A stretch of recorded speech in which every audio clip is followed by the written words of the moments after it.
Bueno, ahora sí, buenos días. Buenos días. Hicimos una pequeña prueba hace unos instantes para ver cómo salía la transmisión, corregimos y ahora sabemos que sale bien, así que bienvenidos a aquellos que se están sumando, a aquellos que lo van a ver en diferido, lo van a reproducir en diferido, a esta aula ICB del comienzo de marzo del 2021. Hoy estamos frente a un texto de la Carta a los Hebreos extraordinario, que lo vamos a desarmar juntos, vamos a compartir y vamos a aplicar para la edificación personal, la edificación nuestra de la iglesia. Te bendecimos a vos que decidiste seguirnos por ser parte del aula ICB, seguirnos por Facebook. Le pedimos a aquellos que se van sumando que compartan la señal, así podemos, compartan el video, así podemos llegar a más personas. Vamos a dedicarnos un tiempito de oración ahora. ¿Sí? ¿Estamos? ¿Quién quiere empezar orando esta mañana? ¿Bien? Dale. Padre, en el nombre de Cristo Jesús, estamos delante de tu presencia, rindiéndonos a tu sabiduría, a tu conocimiento y en nuestra propia voluntad, abrimos nuestra mente, nuestros corazones, para que vos entres y hagas lo que tengas que hacer en cada una de nuestras vidas. Sí, Señor. Que tu sabiduría esté desbordada en nuestro ser, que sean ríos de aguas vivas realmente Tu palabra, Señor. para esta sociedad que la está necesitando. Sí. Bendigo este lugar, a las autoridades de este lugar, a cada miembro de este lugar, Señor. Bendigo sus vidas, los varones que estamos en este lugar, Espíritu de Dios, que los pongo en tus manos para que tú estés haciendo el trabajo que tienes que hacer en cada uno. Vos nos conocés mejor que nadie, para saber quiénes y cómo somos. Nada podemos ocultar. Gracias, Padre, por esta oportunidad. En el nombre de Cristo Jesús. Amén. Amén.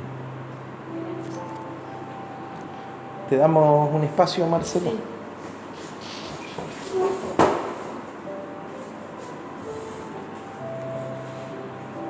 Buenos días, hermanos. Yo le voy a dar un anuncio de lo que vamos a empezar a hacer el sábado 13. Primero con los preadolescentes y adolescentes, ya les voy a mandar una invitación. Y también después de esa hora también va a haber una invitación para un encuentro de padres que vamos a tener. Todo aquel padre o madre, no necesariamente tiene que ser el matrimonio, ya sea papá o mamá, que tenga un hijo a cargo de 0 a 8 años, también vamos a tener un encuentro de padres, una reunión en el que Papá Dios nos va a capacitar, nos va a enseñar a ser padres, para en estos tiempos, en el hoy, ser entendidos en el tiempo en el que hoy estamos viviendo y están transitando la vida de nuestros hijos. Y también sabiendo que es nuestra responsabilidad como padres la vida espiritual de nuestros hijos. No es la total responsabilidad de la iglesia, sino que primeramente de nosotros como papá, viniendo nuestros hijos posteriormente viniendo nuestros hijos a la iglesia a dar de lo que ellos tienen y reciben en casa. Así que yo los animo a que se sumen, les va a llegar una invitación a que se sumen a esto, creo que va a estar buenísimo. Así que saludos, ahí ya los dejo con el apóstol.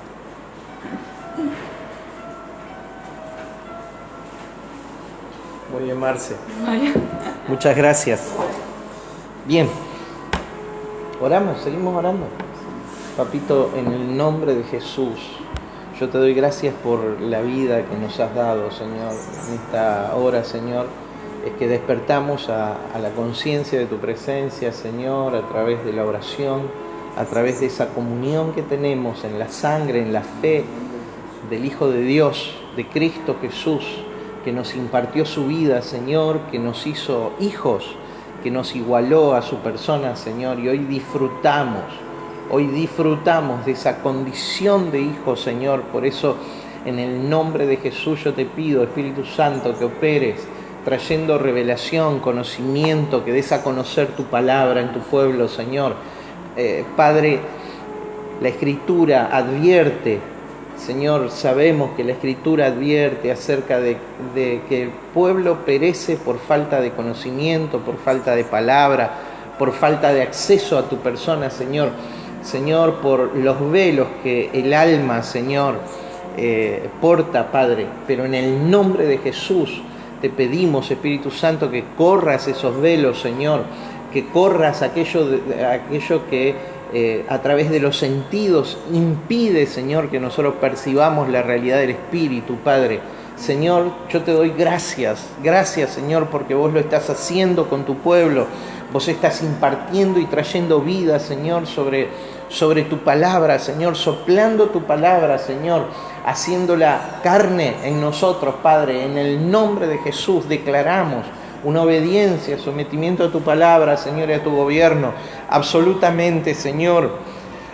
Señor, deseamos seguir tu diseño, seguir tu camino, Señor, comprender la vida, Señor, que nos has puesto para poder desarrollar. Señor, te amamos. Señor, declaramos nuestro profundo y sincero amor a tu persona, Señor.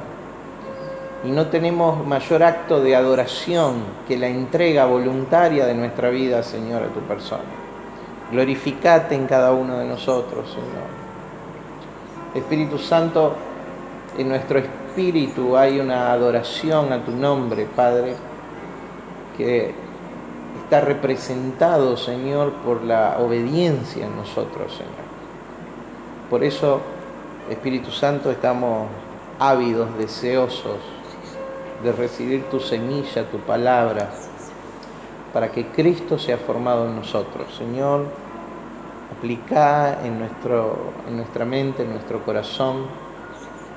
Señor, descubrí la bendita persona de Cristo Jesús. Te amamos, Señor.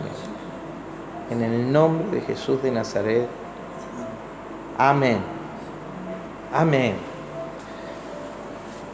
¿Qué estamos viendo en Hebreos? ¿En dónde estamos? A ver, no podemos arrancar desorientados. ¿Qué estamos viendo? El libro de Hebreos. El libro de los Hebreos. En Hebreos estamos viendo el libro de los Hebreos. Vamos, no podemos arrancar desorientados. Muy bien. ¿Qué me pueden decir de la carta a los Hebreos?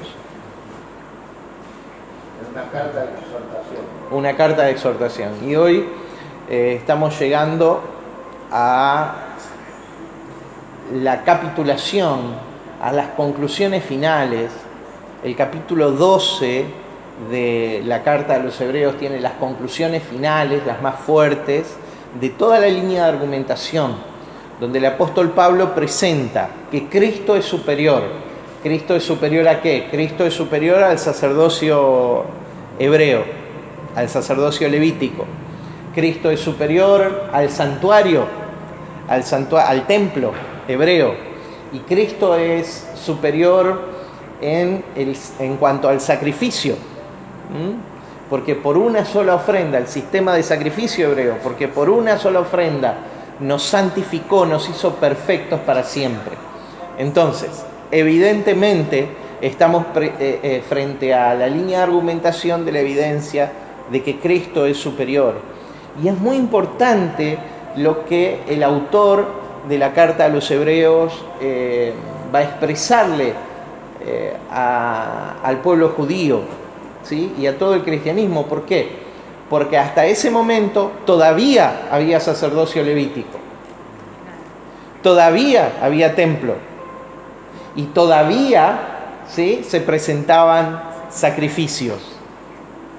Estamos hablando del año 65 64 aproximadamente, cuando se escribe la carta a los hebreos, el apóstol Pablo. No la puede escribir después porque en ese año, posiblemente el 65, posiblemente el 64, el apóstol Pablo es decapitado, es ejecutado en Roma, el mismo día que es ejecutado el apóstol Pedro. Nerón, el emperador en ese momento, saca una sentencia de muerte para ambos. Pedro es crucificado boca abajo y enfrenta su martirio según la tradición de la iglesia, lo que nos cuenta la tradición de la iglesia, los escritos de los padres de la iglesia. ¿Alguien sabe a qué se le llaman los escritos de los padres de la iglesia? No. A los documentos más antiguos, ¿sí?, que existen, siglo II, siglo III, después de Cristo. Los documentos más antiguos acerca de la historia de la iglesia. Son los concilios. No, concilios es otra cosa. Los documentos más antiguos escritos en aquellos tiempos. Entonces, los padres de la iglesia nos cuentan cómo, hay escritos que nos cuentan cómo fueron las ejecuciones de cada uno de los apóstoles, de los mártires, cómo era la vida en la iglesia primitiva, ¿no? La iglesia de los primeros 200 años, casi 300 años, 250 años.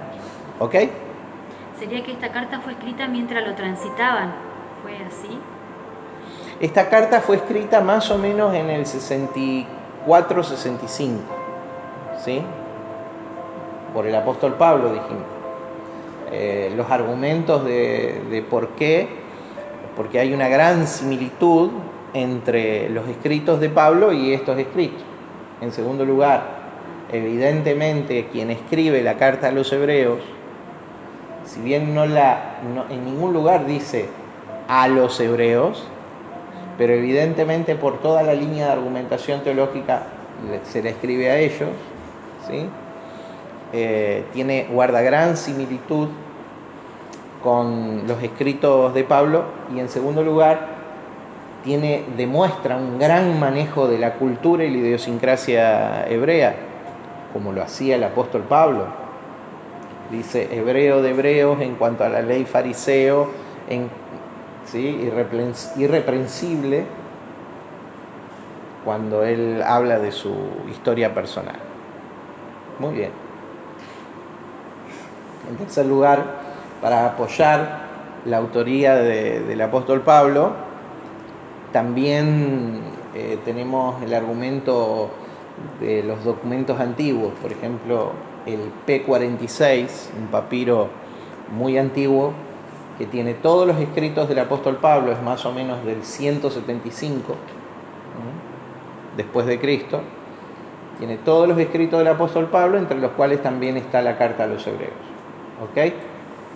Pero eso es como un apoyo externo a la autoría del apóstol Pablo de la carta a los hebreos. Ustedes pueden escuchar por ahí que hay otros que defienden otras posturas, ¿sí?, que fue otra persona. Bueno, para mí queda lo suficientemente claro que fue Pablo. ¿Ok? ¿Dije autoría del apóstol Pedro en un momento? No, de Pablo. Porque por ahí se me cruzan los nombres. Mencionaste a Pedro, fue el crucificado, dale. Perfecto. Muy bien. ¿Qué otra cosa me pueden decir de la carta? ¿Algo más? Que transitaban el antiguo pacto al nuevo pacto. Que era la transición. Marcaba la necesidad de una transición. ¿Por qué marcaba la necesidad de la transición? Porque en esa época que fue escrito, todavía Jerusalén estaba intacta, estaba de pie. Entonces todo el sistema sacerdotal hebreo todavía funcionaba 60 y pico después de Cristo. Había sacrificios, había santuario y había sacerdocio. hebreo. Entonces era necesario que ante lo que iba a venir, ¿qué iba a venir? El nuevo pacto espiritualmente ya estaba establecido, pero iba a venir la persecución. De hecho, muchos de ellos ya la estaban viviendo, pero al confesarse cristianos ya sufrían el despojo de sus bienes, como dice el capítulo 10, la cárcel, la persecución, el repudio, ¿sí?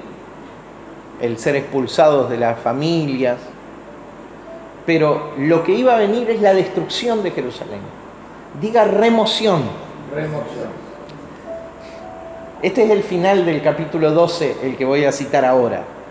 La remoción de las cosas conmovibles para dar lugar a las inconmovibles. Básicamente, ¿de qué se trata? La remoción de todo el sistema sacerdotal, porque cuando se destruye el templo en el año 70, esto lo vamos a ir viendo porque va a ser tema de las siguientes 2 aulas que vamos a tener. Hoy vamos a ver una pequeña porción del capítulo 12 y la semana que viene vamos a seguir. Hoy vamos a ver una porción de una exhortación concreta para no perderse la oportunidad de la gracia de Dios en la cual estamos. ¿Ok?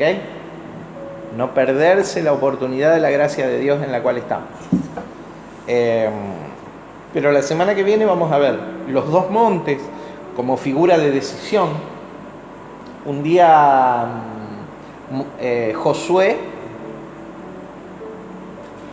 Moisés los paró Josué los paró frente a 2 montes, Ebal y Gerizim.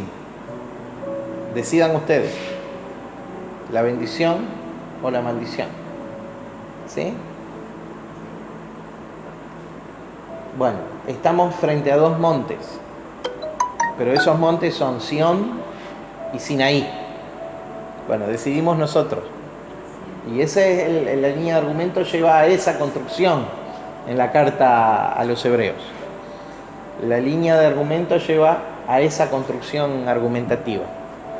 Hay varios ejemplos de la historia de Israel, ¿sí?, para que los hebreos cristianos, los hebreos convertidos al cristianismo, entiendan que de una vez y para siempre tienen que migrar a una fe actualizada,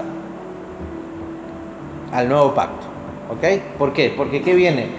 La destrucción de Jerusalén, se prende fuego el templo, se mata a los sacerdotes, ¿sí?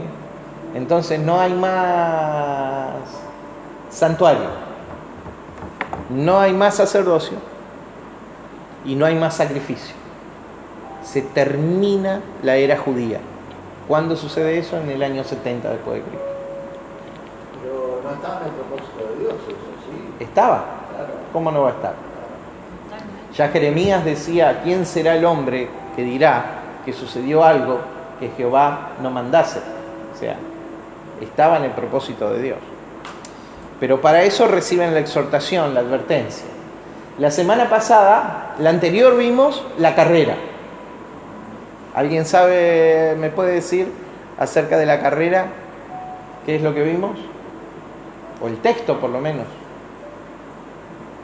Por tanto, nosotros, teniendo en derredor nuestra tan grande nube de testigos, despojémonos de todo peso y del pecado y corramos con paciencia la carrera que tenemos por delante. Clave, verso 2. Puestos los ojos en Jesús, autor y consumador de la fe.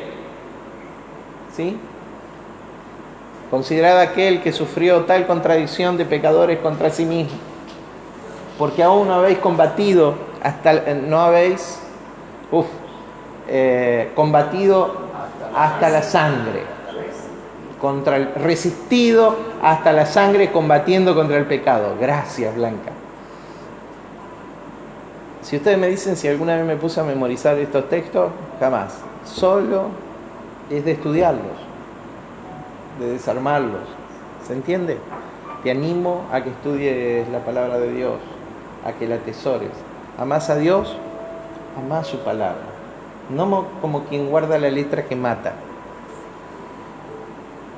no como quien guarda el mandamiento del antiguo pacto que seca la vida porque tiene un ministerio de condenación, sino la palabra de gracia que alimenta el espíritu. ¿Sí? Atesorala para vos. Bien, capítulo 12. Después vimos la disciplina de Dios, la corrección, la ayuda de Dios, el ay de nuestra vida. Dios nos pone en situaciones estrechas, ¿para qué? Para que sintonicemos, rectifiquemos la marcha. O sea, caminá derecho, rectifiquemos la marcha. Ay, ¿por qué me vino esto? Y muy posiblemente vino esto porque Dios te está poniendo en estrecho para que rectifiques la marcha. Saná tu camino. ¿Qué está pasando en tu vida? Tenés esa capacidad. No digo que toda adversidad que venga provenga de que estamos haciendo algo mal. ¿Está? Pero digo que muchas veces sucede así y tenemos que tener la capacidad de rectificar la vida. Porque, miren, dice Gálatas capítulo 6, y esto grabátelo a fuego en el corazón: Dios no puede ser burlado. Todo lo que el hombre sembrare, eso cosechará. O sea, a mí me podés recontra repasar, a tu hermano lo podés recontra repasar. Alguna gente tiene un pensamiento misticista y piensa que los pastores, Dios nos dice, que algunos pastores han sido responsables de crear esa mentalidad en el pueblo. Dios nos habla, nos muestra, no. Hermano, los ministros somos personas como vos y como cualquier otro. Si Dios quiere hacer algo, Él puede mostrarnos, pero muchas veces no vemos lo íntimo, privado. ¿Quién se tiene que ocupar de lo íntimo y privado? Y ahora vas a ver por qué. Porque te quedás afuera, hermano. ¡Ay! Te quedás afuera. Ahí de entrar. Ahí, afuera. Porque en aquel día, no todos los que me digan Señor, Señor, entrarán al reino de mi Padre. Porque, palabras de Jesús, textuales, aquel día, aquella tarde, en aquella casa, no todos los que me digan, antes, en aquel monte, vamos a decir, no todos los que me digan Señor, Señor, entrarán al reino de mi Padre, sino aquellos que hacen, diga conmigo, hacen la voluntad del que me envió. O sea, la clave que es hacen. Ojo, vos le podés vender un buzón a tu hermano. Dios no puede ser burlado. No te quiero poner miedo, quiero poner las cosas en perspectiva.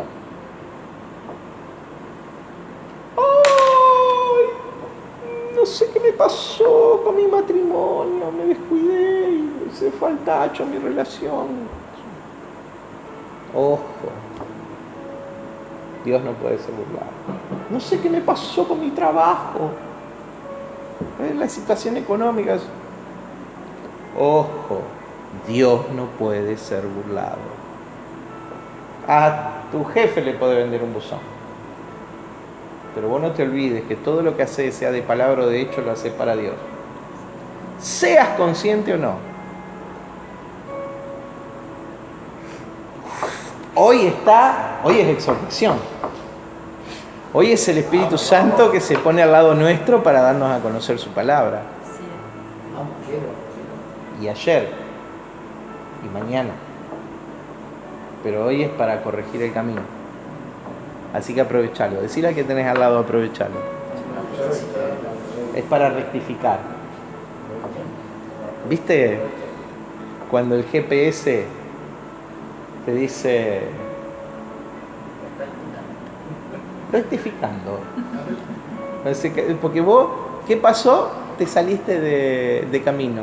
Y la gallega del GPS te dice rectificando, recalculando.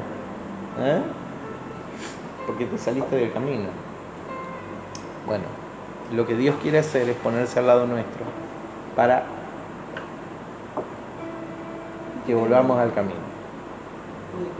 Fuerte. Viste que hay una palabra que dice, no teméis, dice, porque todo lo que está oculto se va a manifestar y todo lo que es gozo se va a saber. Realmente lo bueno, lo malo que vos tenés se va a manifestar en cualquier momento. No tengas miedo que se sepa. No. Porque ese miedo nos imprimió la religión a nosotros.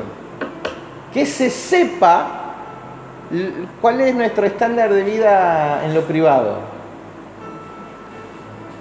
Gente, no hay cosa como privado. Estamos hablando de Dios, no estamos hablando de que el hermano sepa o no sepa. Ay, si se entera el pastor, dijo uno, si se entera mi señora. Ahí está más complicado.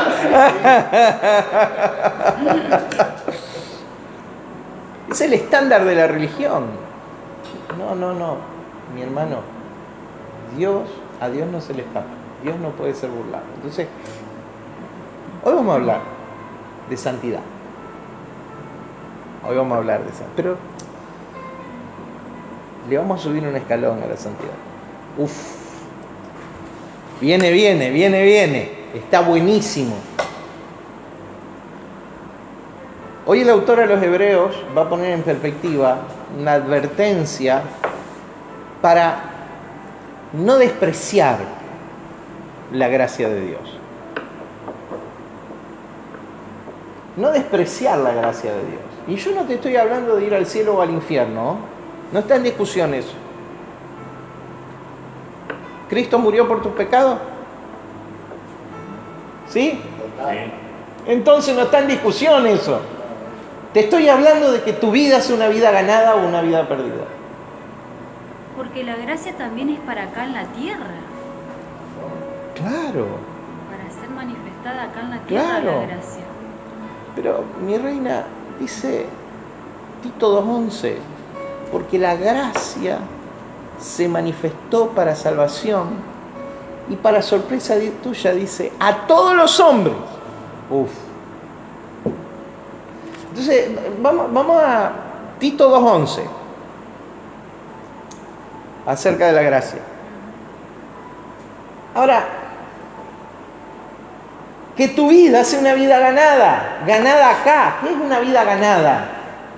Una vida ganada no es una vida que va al cielo, como nos instruye. Una vida ganada es una vida que cumplió su propósito en la tierra. Una vida perdida es una vida que no cumplió su propósito en la tierra. No cumplió el plan que Dios tenía para él en la tierra. Y el plan general para todos nosotros es que manifestemos el carácter del Cristo en el que somos. El carácter de Cristo que está en nosotros. Ese es el propósito general. Luego tendremos asignaciones específicas. Entonces que tu vida, decirle al que tenés al lado, que tu vida es una vida ganada. Advertencia para no desperdiciar la gracia de Dios. Entonces, Cristo es nuestro santuario superior. Cristo es el sacrificio superior. Cristo es el sacerdocio superior. Todo esto, sacrificio, santuario y sacerdocio fue impartido por la vida de Cristo en nosotros. Ahora, no sea que teniendo ese privilegio, por la obra de Cristo en la cruz del Calvario, nosotros desperdiciemos la gracia de Dios. Por ejemplo, ellos siguieron un evangelio diferente. El evangelio diferente, gracias Miguel, es bueno el aporte. El evangelio diferente es que habiendo empezado por la gracia, se ataron a querer cumplir la ley de nuevo. Y volvieron a guardar el sábado, guardar las fiestas, guardar las comidas, se guardaron tanto que se terminaron oxidando. ¿Sí? O Gálatas insensatos, ¿quién os fascinó para seguir un evangelio diferente? Fascinó en la palabra hechizó, embrujó, básicamente.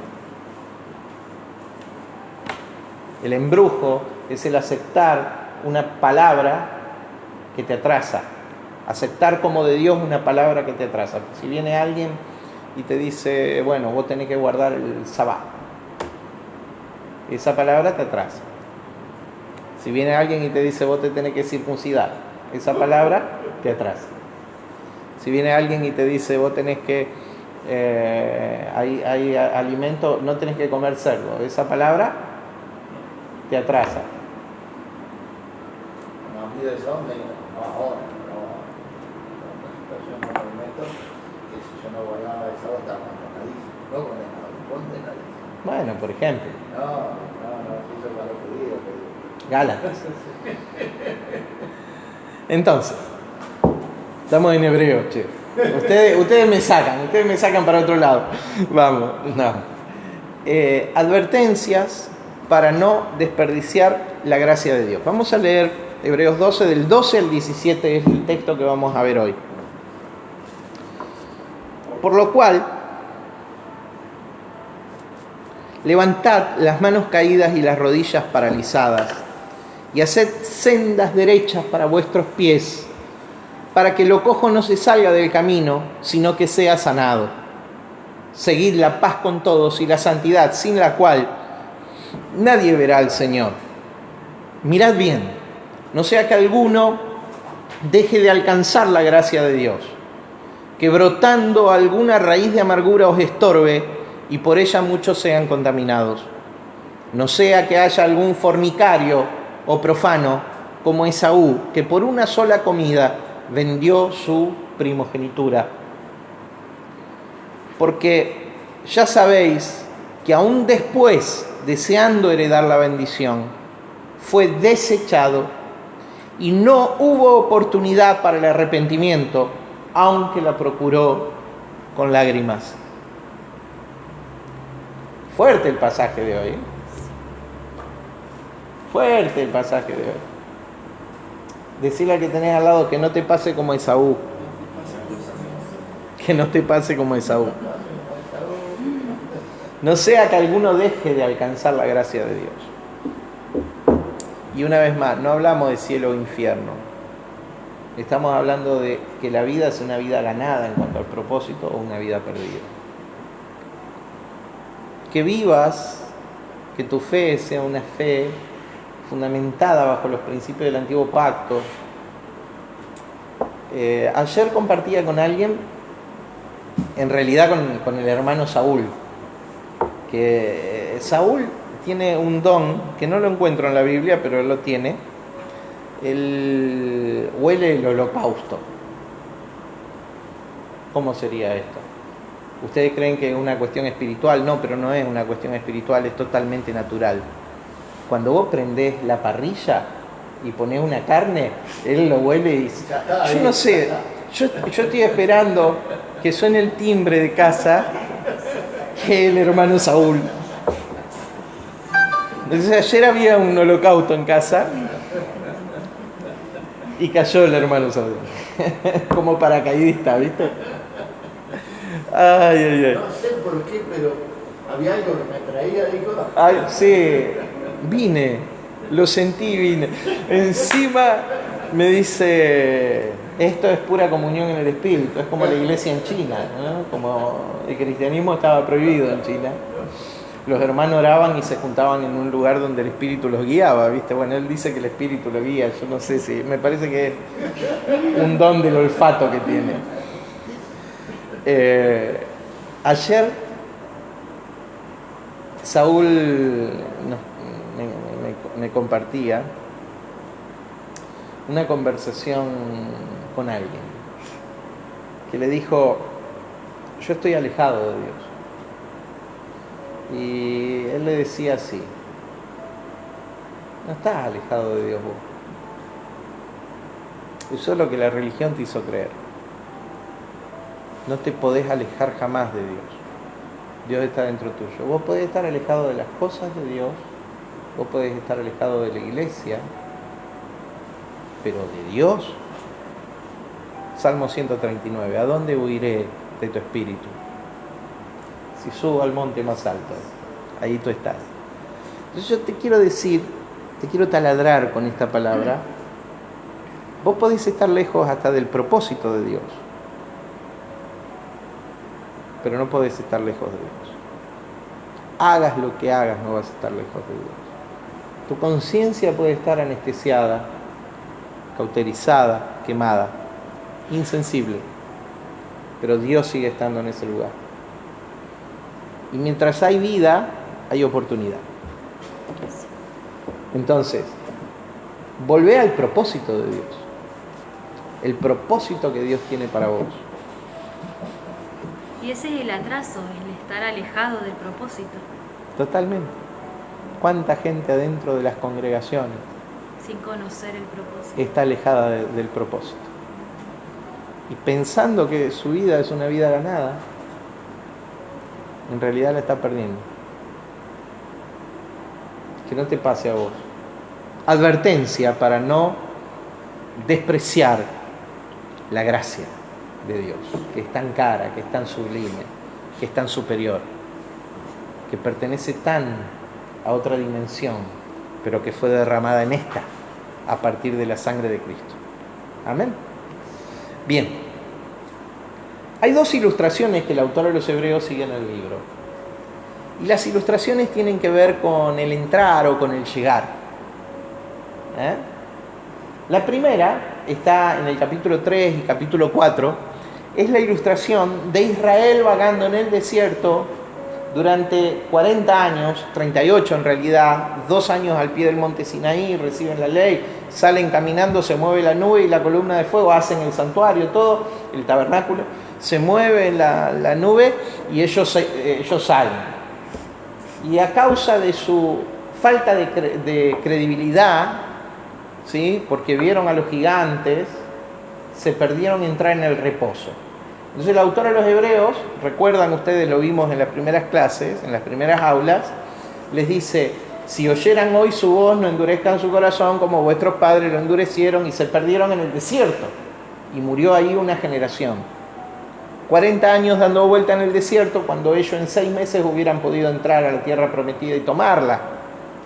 Porque la voz de Caleb y la voz de Josué, los comeremos como pan, era el reporte que venía de parte de Dios. No siempre lo que dice la mayoría es de parte de Dios.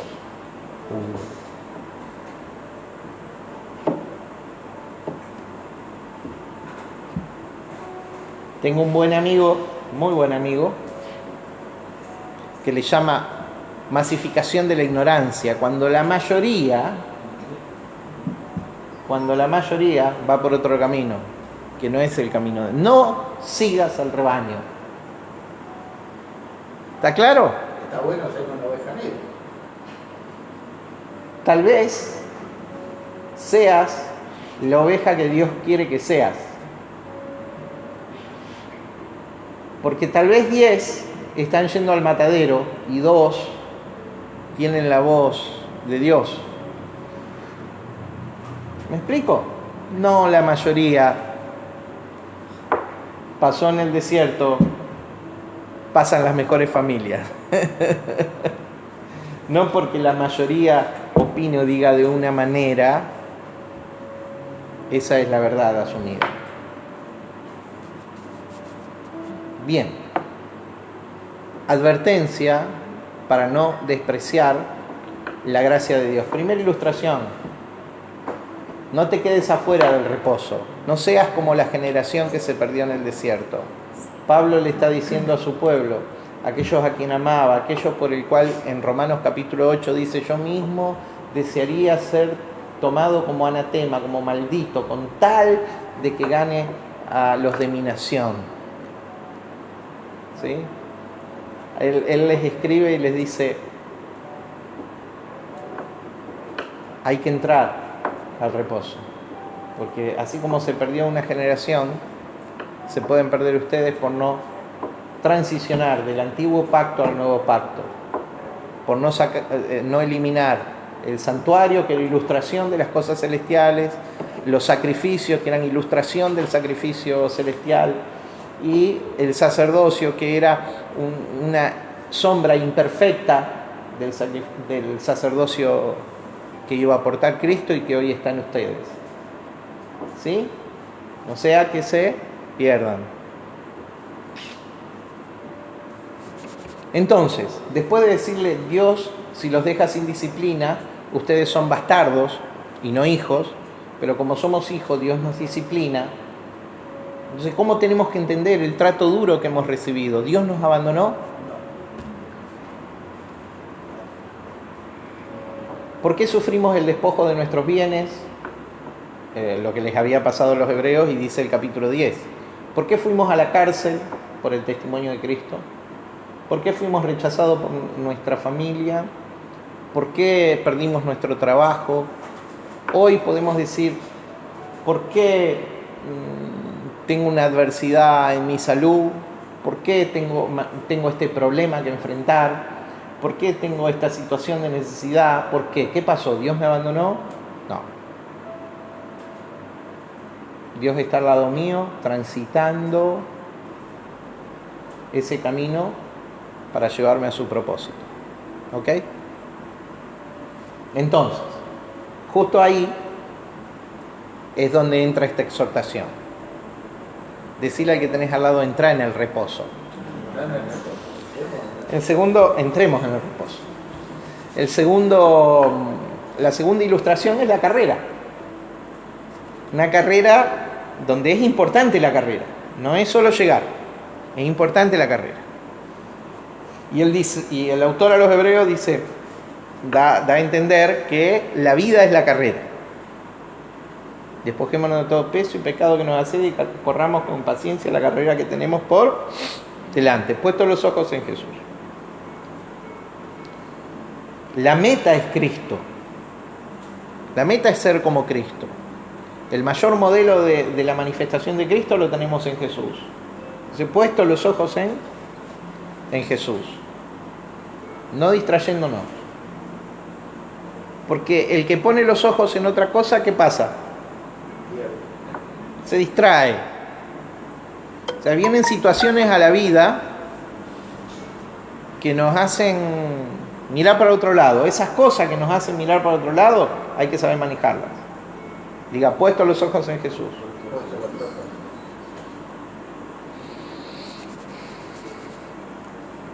Esas dos ilustraciones, número 1, la primera, el peregrinar en el desierto para alcanzar el reposo. Número 2, la carrera actual cuya meta es Cristo y su reino.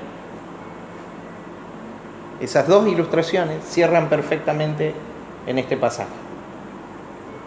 No sea que no lleguemos, no sea que no entremos, no sea que pretendiendo hablar de Dios y llenarnos de texto por lo menos, no sea que no cumplamos el propósito. Dos ilustraciones que ejemplifican la verdad, que los hebreos pudieran quedar afuera de la gracia de Dios. Aún aceptando a Jesús como su Salvador personal. No estamos hablando de salvación, sino de la eficacia de la gracia en su vida hoy. La gracia tiene que ser una forma de vida. La gracia tiene que ser una identidad para los que estamos en Cristo. Entonces, elimina la ley, Y mucho menos le aplique a otro lo que vos no te aplicás a vos mismo. Eliminarlo para con vos, pero para con los otros también. Diga libertad. A veces queremos gracia, libertad para nosotros, pero no el otro no, mirá lo que dice. Está haciendo uso de la libertad que vos reclamás para vos. No quejarse. Si es libertad para todo. Libertad aún es margen para el error. Gracia es un margen para el error también. ¿Está claro? Este Dios amante, amoroso, a más no dar, que de todas maneras igual me extiende su gracia y su favor a pesar de mí. Gracias, Señor. 3 exhortaciones directivas. ¿Por qué digo directivas? Porque nos ayudan a rectificar el camino. La primera, versos 12 y 13, tiene que ver con sanar el ánimo. ¿Con qué tiene que ver? Sanar el ánimo. Sanar el ánimo. Primera cosa, levantad las manos caídas. Arriba las manos. Esto es un asalto. No, me equivoqué. No. Levantad las manos caídas. Evidentemente parte del pueblo que estaba siendo conducido al nuevo pacto, al reposo, acerca de las dificultades que tenían en el camino, se habían caído.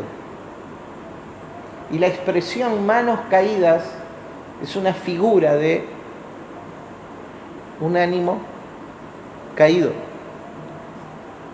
desanimado. Entonces el apóstol Pablo les dice, por lo cual levantad las manos caídas, cobren fuerza. A veces las situaciones de la vida vienen a debilitarnos. Bueno, yo te quiero decir que en los misterios de Dios, diga el débil, fuerte soy.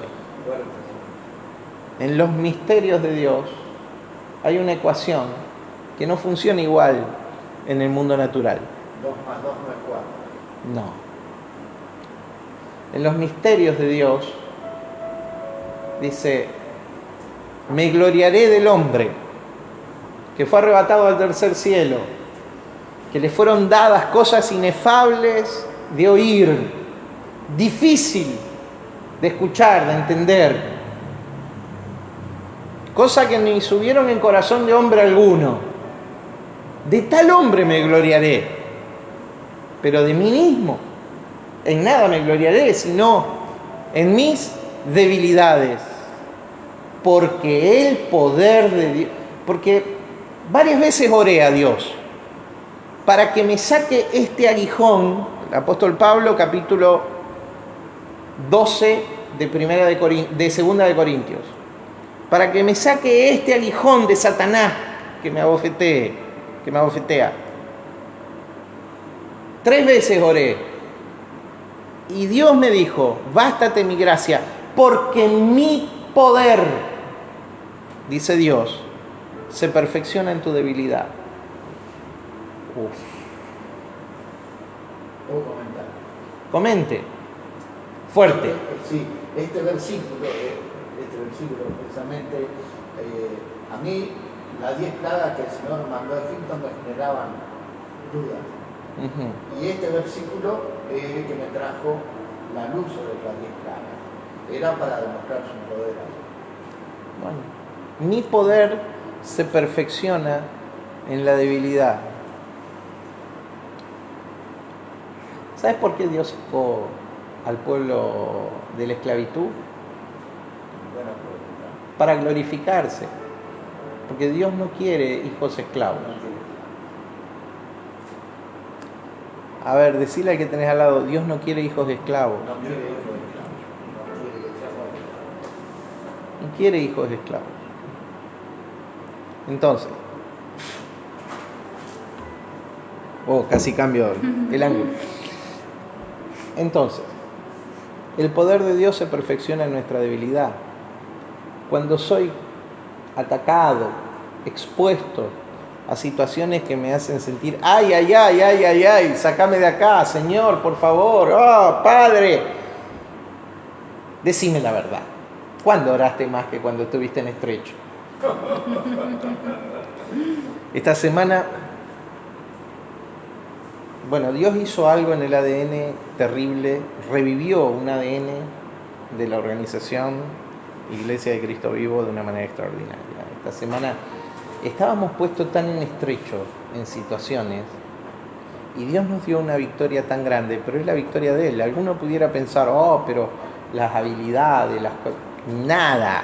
No, pero yo oré. Estuve expuesto absolutamente, tomo decisiones por la organización.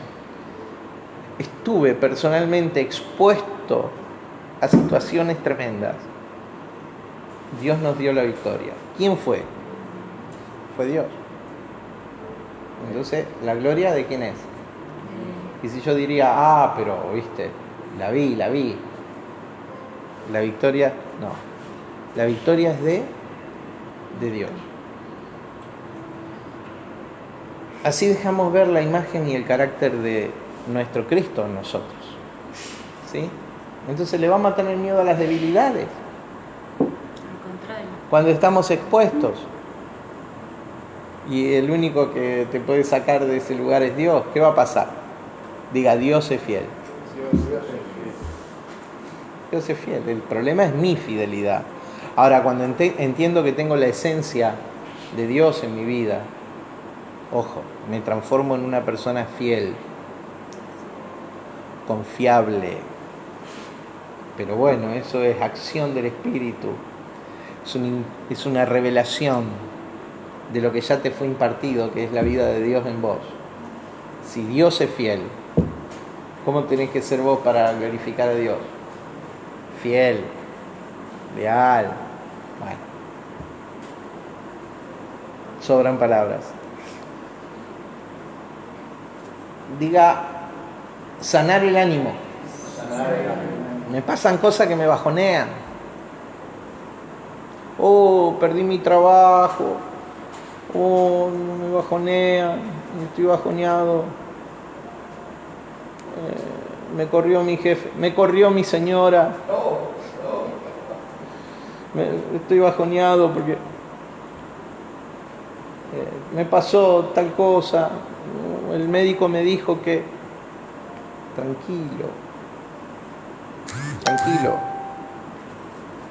Levantá las manos caídas.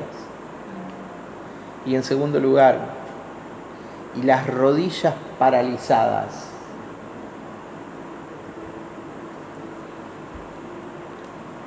Alguien con miedo es alguien que está paralizado. ¿Entendés? Muerto de miedo. Tranquilo, Dios está al control. ¿Cuántas situaciones nos pasan en la vida que nos dan quickie? ¿Cómo hago? ¿Cómo hacerlo?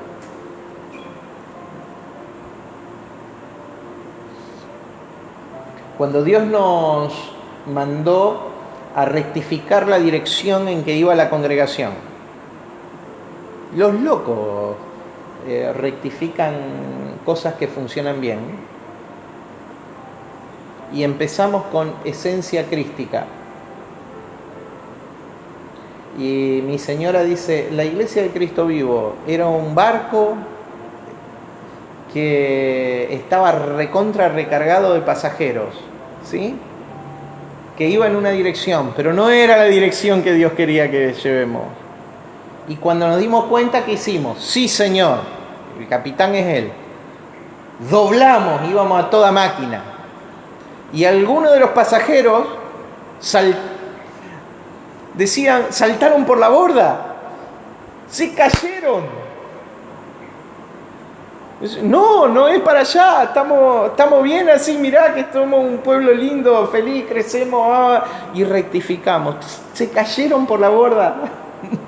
Ese, como dijo siempre, que dice timón, que sería el timón realmente sería, lo manejábamos nosotros y después le damos a Cristo, porque cuando se mueve cosas, viste que el barco tiene el timón. Se han subido hasta a balsas que le dijeron, no, nosotros seguimos para allá, bueno, sigan. Hermano, nosotros vamos a hacer lo que Dios nos dijo que hagamos. En nuestra debilidad somos fuertes. Nadie es más fuerte, ni tiene mayor cobertura, ni mayor fortaleza interior que aquel que sabe que está haciendo la voluntad de Dios. Porque cuando hago la voluntad de Dios soy indestructible. Porque el poder de una vida indestructible, según lo que dice la carta a los Hebreos, es lo que está impregnada en mi vida, la vida de Cristo. El poder de una vida indestructible. ¿Está claro? Caerán 1000 a mi diestra, 1000 y 10.000 a mi diestra, y yo no seré conmovido. Ahora, ¿en qué? ¿Cuándo? Cuando estoy haciendo la voluntad de Dios para mi vida. Diga, ánimo. Dale, levántate. Me robaron una máquina el otro jueves. Ay, era el lloro y el crujir de dientes. Ayer estábamos en casa y Facu me dice, no encuentro el archivo del proyecto del emprendimiento que queremos hacer en el local. Estaba en esa máquina, no estaba en la nube de la iglesia. Ay, se escucha el lloro y el crujir de dientes. Si Dios permite, es para que rectifiquemos, es para que corrijamos, es para que avancemos, es para que... No fracaso. Entonces ahora, ¿sabes qué estoy esperando? Que esa máquina era una máquina con alguna limitación. Estoy esperando porque Dios me dará, a través del trabajo, del esfuerzo, todo como ustedes ya saben, o a través de una provisión, como Él la suelte, algo mejor. Viene algo mejor. ¿Se cortó una relación en tu vida? Viene algo mejor. ¿Se cortó un trabajo? Viene algo mejor. Viene algo mejor. Porque en la lógica de Dios lo mejor está por delante. Viene lo mejor. Tengo un problema con los hermanos que se sienten viejos. Y digo bien, viejos, no ancianos. Anciano tiene dignidad, ¿sí?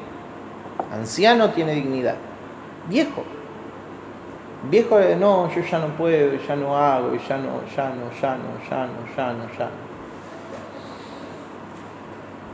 Mi esposa es un ejemplo de esto, en la adversidad de la enfermedad.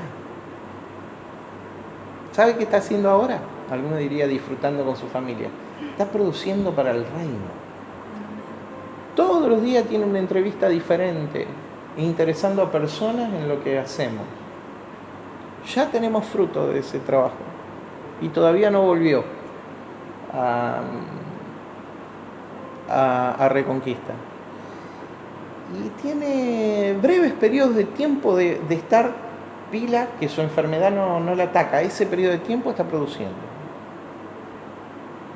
Yo ya no puedo hacer. No, sí podés hacer.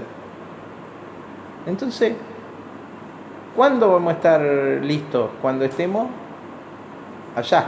Acá, mientras hay vida, enderezamos. Diga ánimo. Ánimo. Sí. Hay una palabra que dice, aunque mi carne se envanezca, mi espíritu se renueva. Se renueva. ¿Y qué le pasa? A veces se está mirando en la carne, se está mirando en el espíritu. Eso es lo que ¿Cuántas veces nos miramos en la carne nosotros? Sí. Mirémonos en el espíritu. Por eso también, apóstol, el trabajo con las generaciones, porque eso implica energía. Poner la fe de Dios en las generaciones, y sabemos que eso es trabajo. Trabajar con las generaciones es trabajo y es energía. Nos vamos a sentir tan vitales. Sí. Ánimo sin es darnos energía. cuenta.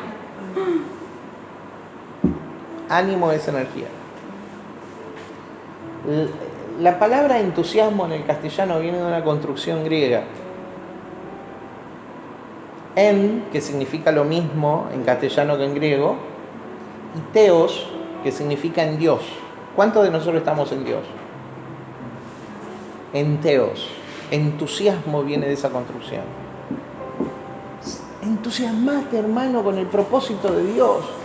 Entusiasmate con aquello que te apasiona. Entusiasmate con aquello que... Entusiasmate. Ay, pero no se da. No se da. Hagamos que se dé. Rectifiquemos, corrijamos, enderezcamos. Por lo cual levantad las manos caídas y las rodillas paralizadas y haced sendas derechas para vuestros pies, para que lo cojo, lo enfermo, lo torcido, lo que no es recto, es la palabra griega ahí para cojo, no se salga del camino, sino que sea sanado. Entonces, primera exhortación, sanar el ánimo. ¡Ánimo! No funciona. Ayer, me encantaría decirle esto a Carmen y a Juan. Ayer un problemilla ahí, los hermanos no aparecieron, que estaba programada una actividad y qué sé yo. ¡Ánimo! ¡Cobren ánimo! ¡Ánimo! Ay, pero los padres, no sé si no responden, van a responder. Pero ánimo. Así es. Hacer la voluntad de Dios, no. Ah, no, si estoy haciendo la voluntad de Dios, vamos. No, olvídate, tranquilo. ¿Sabes la cantidad de gente que está haciendo otra cosa, no la voluntad de Dios? Y que tiene una espuma terrible, pero no hay sustancia. Tranquilo vos.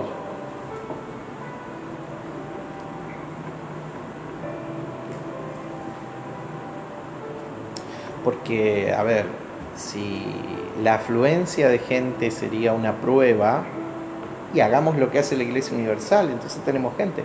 Perdón que sea tan grotesco. Si no, mejor. Hagamos lo que hace la Iglesia Católica, que los domingos... Entonces no es la afluencia prueba de... Diga, fruto empieza dentro de uno.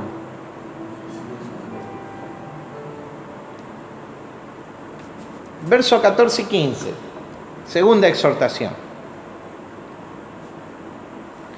Seguid la paz con todos y la santidad sin la cual nadie verá al Señor.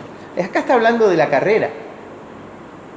Muchos toman, los arminianos toman los que creen en la pérdida de la salvación, toman este texto para decir que si vos no vivís una vida de santidad, cumpliendo con las normas de la palabra, ¿sí?, no vas a ir al cielo. No dice el texto eso. Seguid la paz con todos y la santidad sin la cual nadie verá al Señor. Verá al Señor ¿cómo? Como dice el verso 2, puestos los ojos en Jesús, en la carrera cristiana, en la vida cotidiana, en el hoy y en el ahora. Vos, para no fallar, no desviarte, no salirte del camino, ¿dónde tenés que tener puestos los ojos? En la meta. Acuérdense, hay dos ilustraciones. Una, la del entrar en el reposo. Dos, la de la carrera. El autor de los Hebreos usa y exhorta al pueblo hebreo, no sea que se queden en el camino, no sea que no lleguen. Entonces, no se salgan del camino. Lo que se sale del camino, levanten las manos caídas, las rodillas paralizadas y hagan sendas rectas para que lo cojo no se salga del camino. Hay que sanar el ánimo y hay que seguir adelante. Por más que vengan adversidades, hay que seguir adelante, hay que continuar, puestos los ojos en Jesús. Entonces, seguid la santidad y la paz con todos, sin la cual nadie verá al Señor. ¿Verá al Señor cuándo? En su vida cotidiana. Vamos a suponer de que vos estás de alguna manera incurriendo en cuestiones que no tienen que ver con la voluntad de Dios. ¿Sí? Te desviaste de la carrera. Te desviaste. Vamos a suponer de que estás enredado en situaciones que Dios no te puso por decisiones mal tomadas. ¿Qué? Te saliste de la carrera. Entonces tenés que volver al camino. Para volver al camino, ¿dónde me perdí? ¿Dónde está el camino? Ah, allá está Jesús. Es en dirección a Cristo. ¿Sí? Seguid la paz y la santidad sin la cual nadie verá al Señor. A lo mejor estás dormido, anestesiado, Entretenido. por algo que tomaste sirviéndote de otra mesa, de la mesa de tinieblas.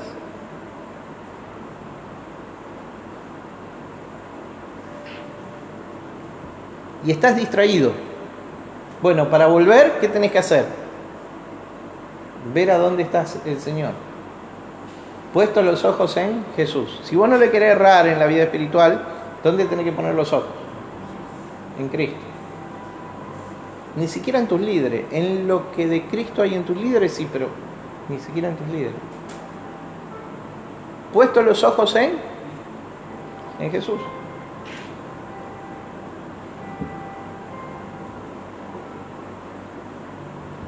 Si un pastor te invita a seguirlo, estás en el horno.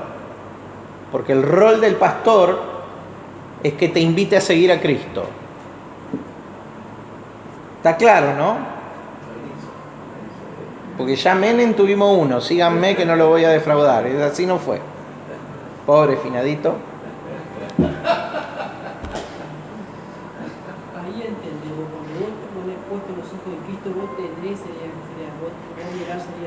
vos mirá Fuerte. Vos mirá a Cristo, realmente no mirá el error de los demás, realmente vos mirá a Cristo, porque lo vamos a dar a Cristo. ¿No? Cuando vos sos un ministro de gracia, no le está aplicando la ley a todos. Porque estás lleno de gracia, das de lo que tenés gracia. Oh, el hermano fulano de tal. No. ¿Tú quién eres que juzga a criado ajeno? Porque para su propio Señor está de pie o para su propio Señor cae. Estaba leyendo yo en Romanos 14. 14, sí, tal cual. Leyendo. Textual de lo que acabo de decir. Entonces, si sos un ministro de gracia, ¿qué va a hablar tu boca? Gracia. Entonces, como dice el Salmo 45, eres el más hermoso de los hijos de los hombres. Su gracia se derramó sobre tus labios. Entonces, vos estás lleno de gracia y vas a ser un ministro de gracia.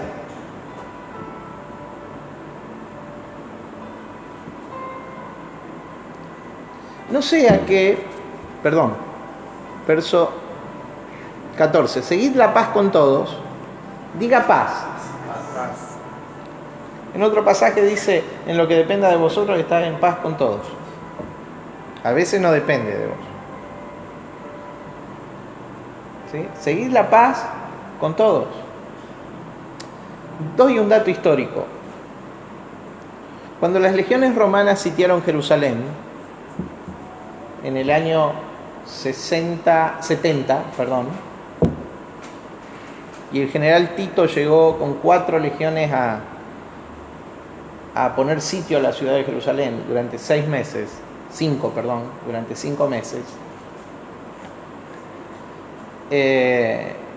Los cristianos no estaban más ahí, habían salido.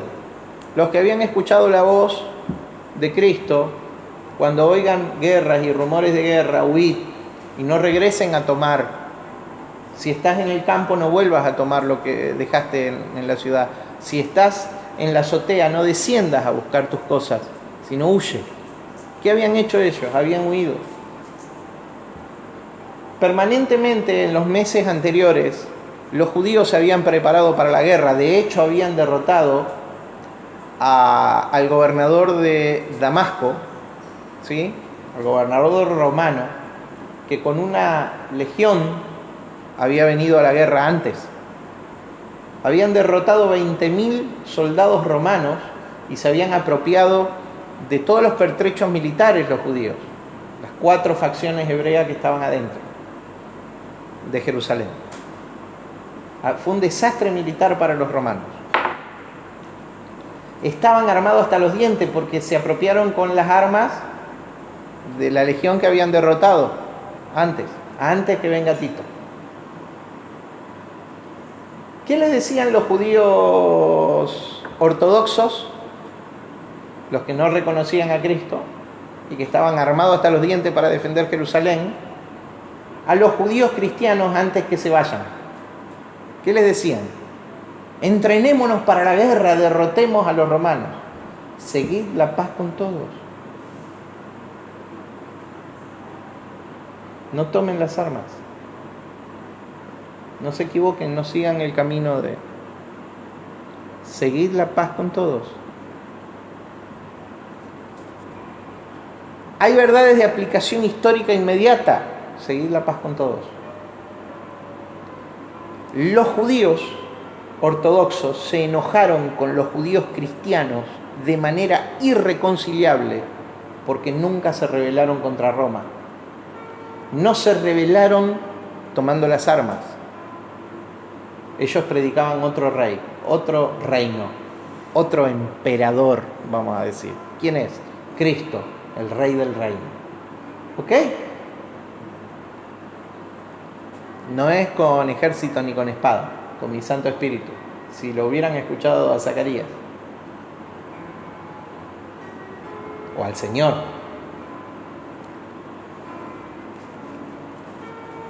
Dato histórico eso. Seguid la paz con todos. En segundo lugar, y la santidad. Diga santidad. Ausencia del pecado, dicen algunos. No. Santidad, tomar distancia del pecado. Ese es el concepto del antiguo pacto de santidad. Bajo ese concepto, los religiosos judíos, cuando veían un pecador, ¿qué hacían? Se separaban. No, yo no me junto con este porque soy mejor, porque yo sí obedezco, él desobedece. Vino Jesús y cambió las cosas. Porque ¿en quién tenemos que poner los ojos nosotros? ¿Puestos los ojos en Jesús? Vino Jesús y cambió las cosas. Y dio un parámetro mayor de santidad. Santidad no tenía que ver con tomar distancia del pecado solamente, sino que santidad, según el nuevo pacto, es, escúcheme bien, estar completamente dedicado al propósito.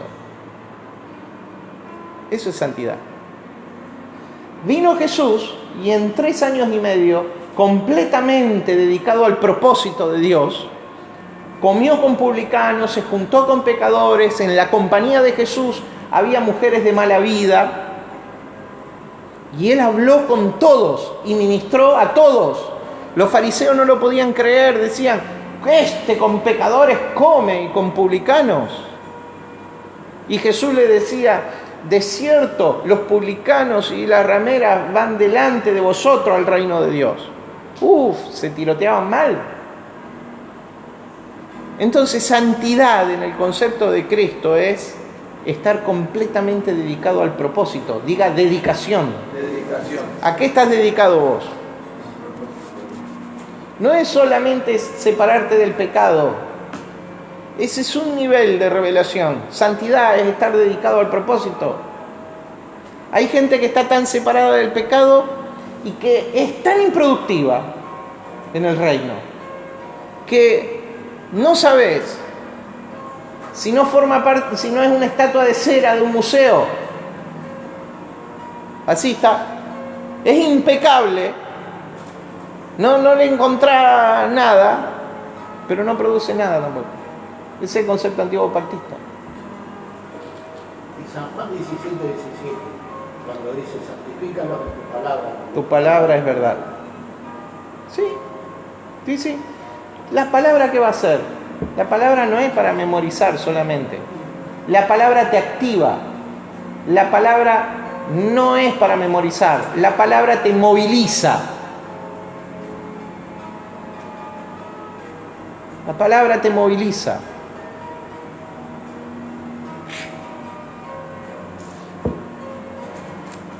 Entonces, y el verso 15 dice, mirad. En un verbo en griego que dice así, episcopos, significa mirar sobre.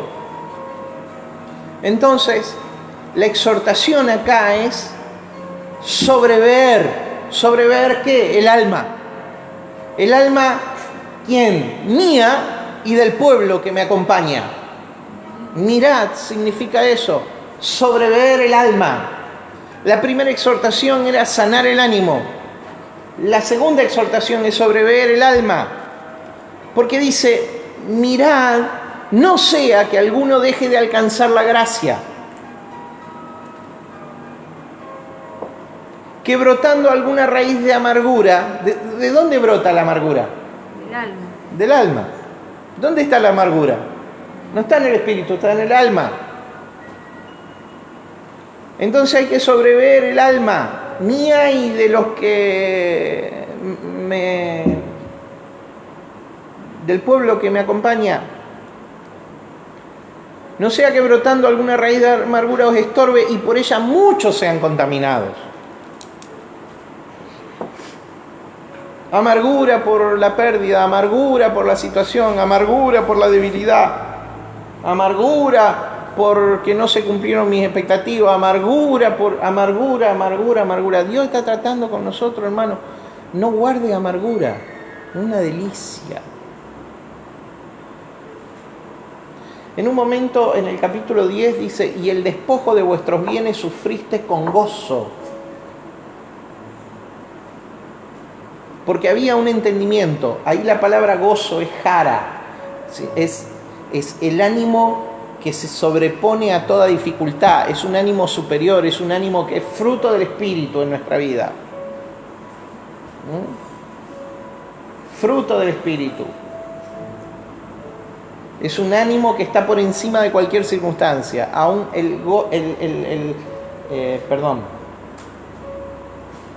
la pérdida de vuestros bienes sufriste con gozo. El despojo de vuestros bienes sufriste con gozo. El gozo es aquello que viene de la convicción de estar haciendo la voluntad de Dios. Aunque no tenga los resultados inmediatos que yo espero. Es una paradoja. Esto el apóstol Pablo lo manejaba extraordinariamente bien. El escrito del apóstol Pablo que más habla del gozo es la carta a los Filipenses. 9 veces aparece la expresión gozo. Y las 9 veces que aparece la expresión gozo me hace pensar en la situación que él estaba viviendo.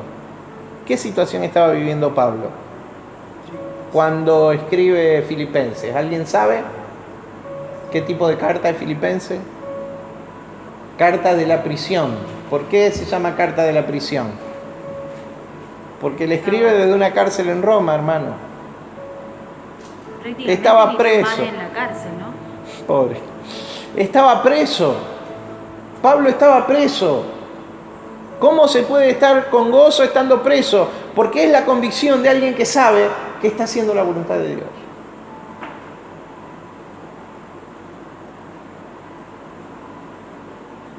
No de acuerdo al actual evangelio de la prosperidad del movimiento neopentecostal que te dice que vos estás re bendecido cuando andás todo pum para arriba. Jara, gozo.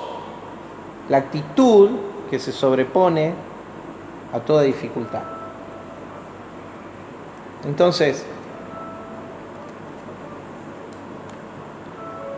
La amargura es todo lo contrario. Amargo, me pongo amargo, me seco, me contamino. Y dejo de alcanzar lo que ya es verdad en el espíritu, porque mi alma está contaminada. Mi alma está contaminada. Mirad bien, no sea que alguno deje de alcanzar la gracia de Dios, que brotando una raíz de amargura por lo que vive, o se estorbe y por ella muchos sean contaminados. Tengo que sobrever el alma, tengo que mirar, revisar el alma. Mi esposa tiene una expresión basada en Lucas capítulo 5, cuando Jesús le dice: Pedro, boga mar adentro. Nuestro interior es un océano. Todas las ondas, todas las olas pasaron sobre mí, dice el Salmo. Dice Proverbios que el consejo en el corazón del hombre es como un pozo de aguas profundas, pero el entendido la halla. ¿Qué significa? Aguas. Hay una enormidad de aguas en nuestro interior, ¿sí? Como un océano, boga mar adentro. Tiene que ver con la capacidad de conocernos a nosotros mismos, nuestros estados de ánimo, nuestra alma. Ánimo, en la palabra de Dios en el Nuevo Testamento, por ejemplo en Santiago capítulo 1, cuando dice: el hombre de doble ánimo es inconstante en todos sus caminos. La palabra ánimo ahí es exactamente la palabra alma. El hombre de doble alma es inconstante en todos sus caminos. Entonces, tengo que sobreveer el alma, la mía primero. Tengo que bogar mar adentro, meterme profundamente. ¿Por qué siento esto? ¿Qué es lo que me pasa cuando veo determinada situación? ¿Por qué, si un hermano tiene una actitud, yo siento tal cosa? Tengo que aprender a revisar el alma para no darle lugar a la amargura. Yo soy el centinela de mi alma. Soy totalmente responsable por lo que siento. Ay, no sé, yo me siento. Soy responsable por lo que siento. Yo no siento obedecer al Señor. Soy responsable por lo que siento. Ay, yo hoy tengo unas ganas de pecar. Soy responsable por lo que siento. ¿O por qué me siento viejo? ¿Por qué me siento como me siento? Soy responsable. Yo. ¿A quién le voy a echar la culpa? Ay, hoy no sé lo que me pasa. Boga mar adentro si querés saber lo que te pasa. Anda adentro con el Señor. Prende una luz en el pozo de tu alma. Sobreveer el alma. No sea que, mirad bien, no sea que alguno deje de alcanzar la gracia de Dios, que brotando una raíz de amargura os estorbe y por ella muchos sean contaminados. Sana tu alma, hermano. Sana tu ánimo. Sobrevive tu alma. Última exhortación para los últimos minutos. Hay que sacar el arrepentimiento. No sea que haya algún fornicario o profano como Esaú. Pregunta de interpretación de texto. ¿Por qué lo llama fornicario a Esaú? Si el problema de Esaú no fue la fornicación.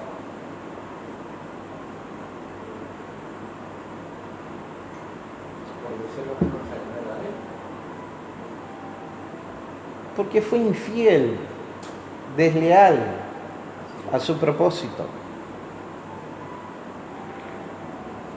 Fornicario por infidelidad.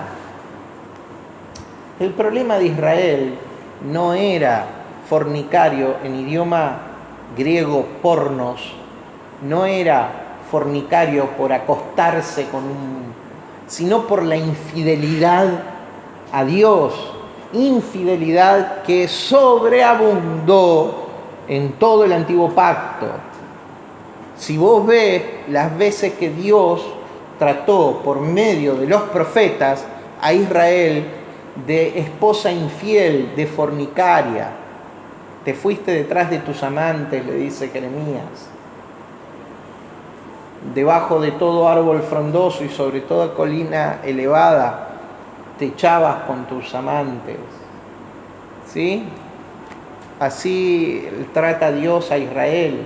Y el problema no era la pornografía, la práctica sexual, sino la infidelidad a Dios. Este hombre es tratado como infiel. Por eso no haya entre vosotros algún, y esto es una ilustración, para que nosotros saquemos arrepentimiento, a tiempo. Es una ilustración que tiene que ver con la condición de fidelidad de Esaú, porque en Israel también había Esaú, y en el tiempo del apóstol Pablo, entre los judíos cristianos también había Esaú, algunos que eran infieles a su fe. Decirle al que tenés al lado, no sea infiel. No sean infieles. O sea, no sea fornicario espiritualmente hablando. Entonces dice, no sea que haya algún fornicario o profano, aquel que tiene en su corazón una cultura pagana, un entendimiento pagano. Un profano es alguien que no está renovado mentalmente. ¿Por qué? Dice, como Esaú. Recuerda la historia entre Esaú y Jacob. ¿Quién era el primogénito? El primer hijo nacido. Esaú. Entonces la herencia de Isaac se tenía que repartir en 3 partes. ¿Por qué? Porque eran 2 hijos. Siempre se añadía una parte más. 2 partes iban para el primogénito y una parte para los otros hijos. ¿Sí? ¿Está? Entonces el primogénito tenía un privilegio de herencia. Heredaba el sacerdocio, heredaba primogenitura, era doble porción.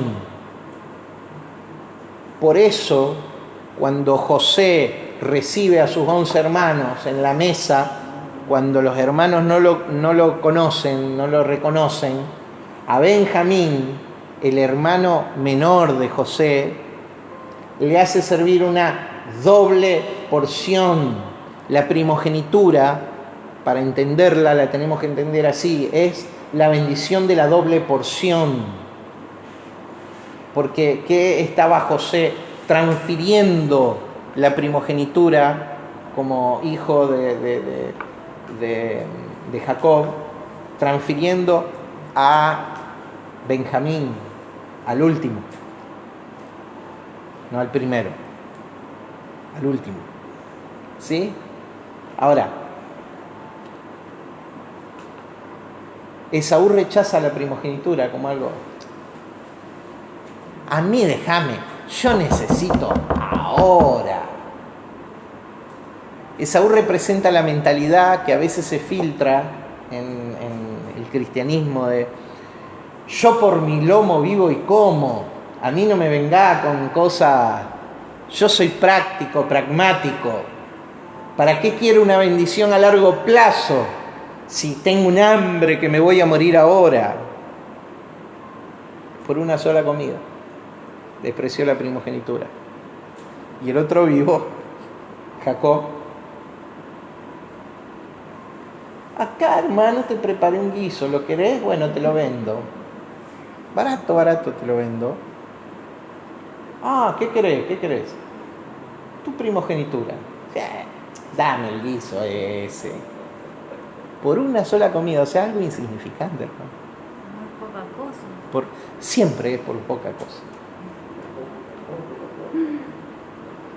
Hay gente que nunca entró en el propósito por poca cosa. Por apego a lo material, por apego a una relación, por apego Por eso en el reino se entra liviano, sin apego a nada. Por apego a una congregación, por apego a una relación, por apego a unas normas de vida, por apego a una cultura, por apego a... No sea que haya alguno fornicario o profano como Esaú, que por una sola comida vendió su primogenitura. Porque ya sabéis que aún después, deseando heredar la bendición, fue desechado. Y no hubo oportunidad para el arrepentimiento, aunque la procuró con lágrimas. Arrepentimiento es un cambio de mentalidad. ¿Está? No se puede entrar al reino de Dios con una mentalidad profana. Se entra al reino de Dios con un cambio de mentalidad.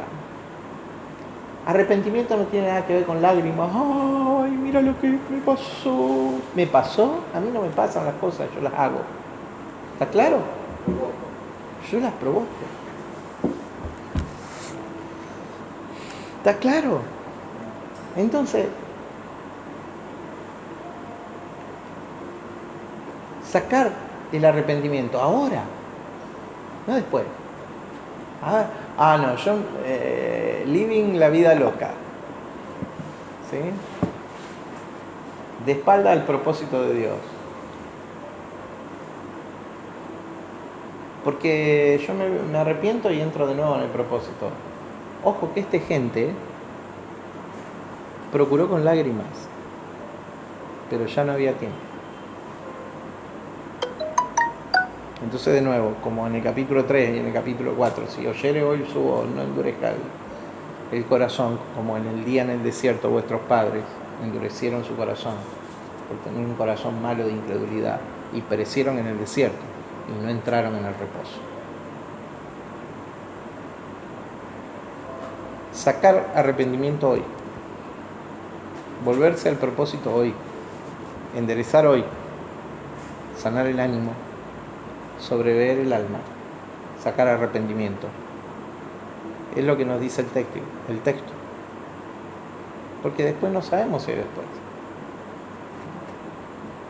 Después te pasó gran parte de tu vida entretenido en quién sabe qué cosa.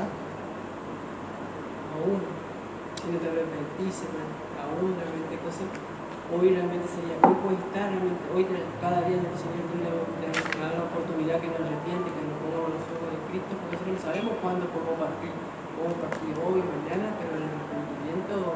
Sí, pero arrepentimiento no es prepararse para la partida, sino más bien es prepararse para vivir acá. Mira, te lo pongo en un ejemplo. Arrepentimiento no es prepararme para irme, sino preparar para quedarme. Te lo pongo en una perspectiva. Jesús le dice a Pedro, hoy uno de vosotros me va a entregar. No, Señor, que no sea así. Seré yo, Señor. No, que no sea así. Pedro, vos, antes que cante el gallo, me va a negar 3 veces. El que boqueaba. Antes que cante el gallo, vos me vas a negar 3 veces. Dice, Señor, tal cosa, no acontezca. Señor, mi vida pondré por ti. Jesús lo mira y le dice, Pedro, ¿tu vida pondrás por mí? Dios no desea que nosotros vamos a morir por Él. Dios desea que nosotros vivamos por Él. La vida, la existencia después de la muerte está asegurada. La obra de Cristo te da certeza sobre eso. El problema es, la vida acá, vos tenés que dar la certeza para eso. Es que vos vivas una vida en el propósito de Dios. De que tu vida sea una vida ganada. Que tu vida sea puesta para Él. Que tu vida sea una expresión de la vida de Él en la tierra. Entonces arrepentimiento no es prepararme para el allá, sino es prepararme para el acá. No es arrepentirse en el último momento de la vida, es una vida perdida. ¿Va al cielo? Sí, pero fue perdida en cuanto al propósito. ¿Se entiende? Arrepentirse es preparar nuestra vida para vivir para el reino, para vivir para el rey. Entonces, después, muchas veces tarde, le pasó a Esaú, es lo que le está diciendo. Vuelvo a leer los últimos dos textos y terminamos. No sea que haya algún fornicario profano como Esaú, que por una sola comida vendió su primogenitura. De la primogenitura vamos a hablar la semana que viene de nuevo.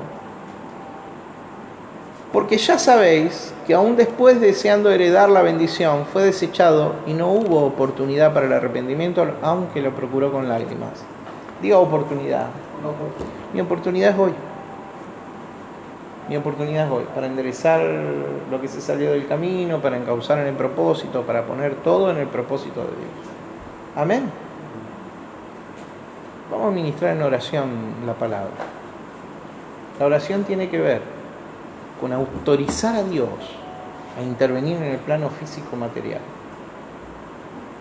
Mirá, está buenísimo el libro. Lo vamos a difundir. Sí, en el grupo de mujeres ya lo vamos a hacer por capítulos, lo vamos a desarrollar en la reunión. Fantástico. Hay un libro que tiene que leer acerca de la oración, es extraordinario. ¿Cómo se llama? Oración con propósito y poder, ¿sí? Es un libro acerca de la oración del apóstol Myles Monroe. Se lo recomiendo absolutamente. Oramos. Padre, en el nombre de Jesús, oramos, Señor, esta mañana, rogándote intervenga, Señor, en nuestras vidas para traer una renovación de la mente, Señor, de acuerdo al Espíritu, para que cobremos ánimo en nuestra alma, para ordenar, alinear perfectamente nuestra alma, para que tu propósito sea cumplido en nuestra vida, para que Cristo sea visto, manifestado, Señor, en nuestras vidas, Señor. Padre del cielo, queremos andar en tu propósito, queremos caminar tu camino, queremos, Señor, deseamos hacer tu voluntad. Espíritu Santo, te rogamos, Señor, que nos dejes la gracia, la suficiencia, Señor, que canceles toda idea contraria en nuestro corazón, Señor, para que nuestra vida sea una vida ganada, no perdida. En el nombre de Cristo Jesús. Amén. Amén. Nos vemos, nosotros nos vemos esta tarde en realidad, pero nos vemos la semana que viene en el aula ICB, donde vamos a ver los dos montes. Los espero nuevamente ahí. Los bendigo, mis hermanos.